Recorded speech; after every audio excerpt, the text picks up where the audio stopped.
बात कर लेते हैं गोवा की मिट्टी और बजट की मिठास की। नमस्कार दोस्तों, मैं हूं आपके साथ सोनम सिंह और आप देख रहे हैं राष्ट्र टीवी। जब हम गोवा का नाम लेते हैं तो जहन में समंदर की लहरें और खूबसूरत बीच आते हैं, लेकिन गोवा की असली पहचान उसकी लाल मिट्टी में उगने वाले काजू, ऊंचे नारियल के पेड़ और जंगलों में महकते चंदन से भी है। बजट 2026 पेश करते हुए वित्त मंत्री निर्मला सीतारमण ने एक ऐसी घोषणा की कि जो गोवा की ग्रामीण अर्थव्यवस्था की एक तस्वीर बदल देगी। सरकार ने तटवर्ती इलाकों के लिए काजू, कोको, नारियल और चंदन की खेती को बढ़ावा देने के लिए जो संकल्प लिया है, उसका केंद्र बिंदु गोवा होने वाला है। आज के इस विशेष पैकेज में हम आपको समझाएंगे कि दिल्ली से निकली ये योजना गोवा के काजू बागानों और स्थानीय उद्योगों के लिए कैसे जैकपॉट साबित हो सकती है।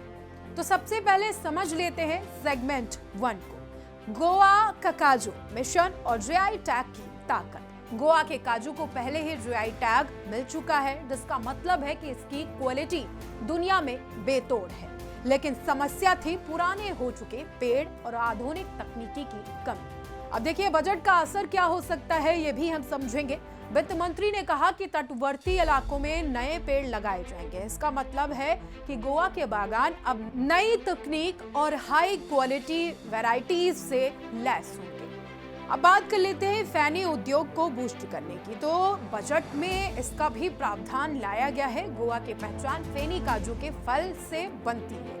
अब काजू का उत्पादन बढ़ेगा तो फेनी उद्योग को कच्चा माल प्रचुर मात्रा में भी मिलेगा, जिससे स्थानीय शराब निर्माताओं को और किसानों की आय 2 गुना बढ़ सकती है। अब समझते हैं जरा सेगमेंट 2 को, नारियल और चंदन की बात कर लेते हैं, जो गोवा का नया खजाना साबित हो सकता है। गोवा के हर घर के आंगन में नारियल का पेड़ जरूर होता है, लेकिन व्यावसायिक स्तर पर हम अभी भी पीछे हैं।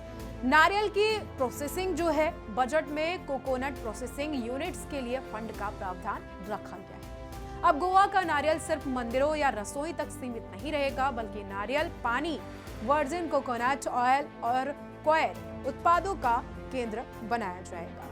चंदन की खेती की अगर बात की जाए तो गोवा की जलवायु चंदन के लिए बहुत ही अनुकूल मानी जाती है।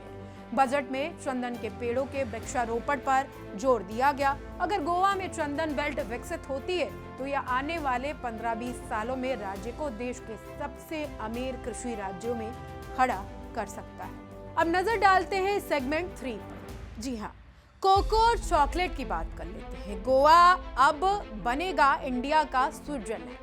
कोको का जिक्र बजट में विशेष तौर पर किया गया। गोवा में कोको की खेती के लिए बेहतरीन वातावरण है।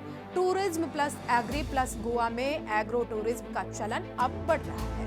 पर्यटक अब सिर्फ बीच नहीं बल्कि काजू और कोको के बागान देखना चाहते हैं। अगर गोवा में कोको उत्पादन बढ़ता है तो यहाँ हस्त निर्मित चॉकलेट, हैंडमेड चॉकलेट का एक बड़ा उद्योग खड़ा हो सकता है, जो विदेशी पर्यटकों को खूब आकर्षित भी करेगा। सेगमेंट 4 की बात की जाए अगर तो इंफ्रास्ट्रक्चर और सुरक्षा गोवा का सुरक्षा कवच है। वित्त मंत्री ने तटीय सुरक्षा और स्थिरता की भी बात की। प्राकृतिक दीवार गोवा का अक्सर चक्रवात और समुद्री कटाव का सामना करता है। काजू, नारियल, चंदन के सघन बागान एक प्राकृतिक बफर का काम करेंगे, जो गोवा की मिट्टी को समंदर में समाने से बचाएंगे। लॉजिस्टिक्स बजट में घोषित 12.2 लाख करोड़ का इंफ्रास्ट्रक्चर फंड गोवा के लॉजिस्टिक्स को सुधारेगा, जिससे यहाँ का काजू और नारियल कम समय में ग्लोबल मार्केट तक पहुँच पाएगा। अब जरा नजर डालते हैं सेगमेंट 5 पर। तो युवाओं के लिए अवसर और स्वयंपूर्ण गोवा, इसकी बात की जाएगी। गोवा के मुख्यमंत्री का स्वयंपूर्ण गोवा विजन अब केंद्र के इस बजट से सीधा जुड़ गया है। स्टार्टअप्स, कोको और काजू प्रोसेसिंग में गोवा के युवा नए स्टार्टअप्स की शुरुआत कर सकेंगे। महिला सशक्तिकरण गोवा में महिलाओं के स्वयं सहायता समूह SHG काजू छीलने और नारियल उत्पादों में बहुत ही सक्रिय है। बजट की नई योजनाओं से इन्हें सीधे तौर पर वित्तीय सहायता भी मिल पाएगी। गोवा के सुनहरे भविष्य का आगाज भी हो रहा है। अंत में निर्मला सीतारमण का यह बजट गोवा के पारंपरिक किसानों के लिए एक सम्मान पत्र जैसा दिख रहा है। ये बजट साबित करता है कि गोवा सिर्फ पार्टी डेस्टिनेशन नहीं बल्कि एग्रीकल्चरल पावर हाउस बनने की क्षमता रखता है।